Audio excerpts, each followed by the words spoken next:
বুবু, তুমি এতগুলো বাটা মরিচ দিয়ে কি করবা? বাটা মরিচ দিয়ে পাঙ্গাস মাছের তেল দিয়ে পাঙ্গাস মাছের পেডি দিয়ে আমি আজকে জাল জাল করে একটা মরিচ খোলা দেব। সেই জন্য অনেকগুলো বাটা মরিচ বাটলাম। এই বাটা মরিচ দিয়ে জাল জাল করে মরিচ খোলা দিব। তার সাথে ফ্রিজে টমেটো কাটি রাখছি, যে টমেটো দিয়ে মরিচ খোলা দিব। আসলে টমেটোগুলো দিলে অনেক ভালো লাগে।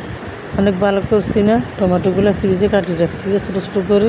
হ্যাঁ, তুমি অনেক ভালো করছো। টমেটো ফ্রিজে রাখলে নষ্ট হয় না। এটা হচ্ছে যে নোয়াখাইলা বাটা মরিচ, নোয়াখাইলা মরিচ খোলা। আমরা তো নোয়াখাইলার থেকে শিখছি এই মরিচ খোলা খাওয়া। পাঙ্গাস মাছের পেডি দিয়ে পাঙ্গাস মাছের তেল দিয়ে আমরা তো আগে কখনো মরিচ খোলা খাইনি। নোয়াখাইলা করতাম দেখছি, দেখিয়ে আমি এই রেসিপিটা করলাম। করে দেখলাম যে আসলে এই রেসিপিটা অনেক ভালো লাগে খেতে, অনেক মজাই লাগে। নোয়াখাইলা থেকে আমি নিয়ে খেয়েছি। বুবু, ওই মরিচগুলোর সাথে আর কি কি দিছো? এই মরিচ খোলার সাথে দিছি বেশি করে রসুন বাটা, অল্প একটু করে জিরা বাটা, রসুন বাটা, জিরা বাটা, একটু পেঁয়াজ বাটা, সব কিছু বাটে আগে তেলের মধ্যে কষাইতেছি ভালো করে, একদম লাল লাল করে মরিচগুলো কষাইতেছি। মরিচগুলো একেবারে ভালো করে লাল লাল করে কষানো হয়ে গেলে তারপরে আমি পাঙ্গাস মাছগুলো দিয়ে দিব। তো আমার এই কষানো হয়ে গেছে, এখন আমি পাঙ্গাস মাছগুলো দিয়ে দিতেছি। আসলে এই রেসিপিটা অনেক ঝাল।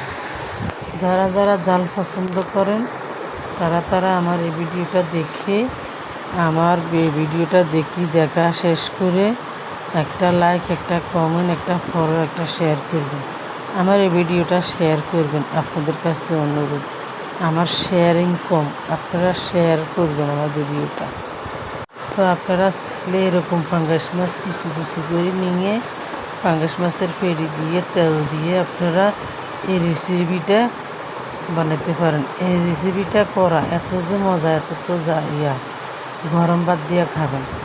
গরম ভাত দিয়ে খেলে কোনো ঝোল, কোনো সবজি, কোনো মাছ বস্তু লাগবে না, শুধু এটা দিয়ে খেতে পারবেন। আপনারা দেখবেন এটা দিয়ে 1 প্লেট 2 প্লেট ভাত খেয়ে নিতে পারবেন। তো তার সাথে আমি আবার আমও দিয়ে দিলাম, অল্প একটু করে আম দিয়ে দিলাম। আসলে আমগুলো দিয়েছি যে একটু ভালো লাগবে, টক টক ঝাল ঝাল, একেবারে মজাদার হবে। একটা নাতিন আছে, ও ঝাল খায়, ও শুধু ঝাল ঝাল খাইতে চায়। ও বলতেছে সবসময় ওর জন্য নাকি মরিচ খোলা বানাতাম। সেই জন্য আজকে পাঙ্গাস মাছ নিয়ে আসলো একটা অনেক বড়।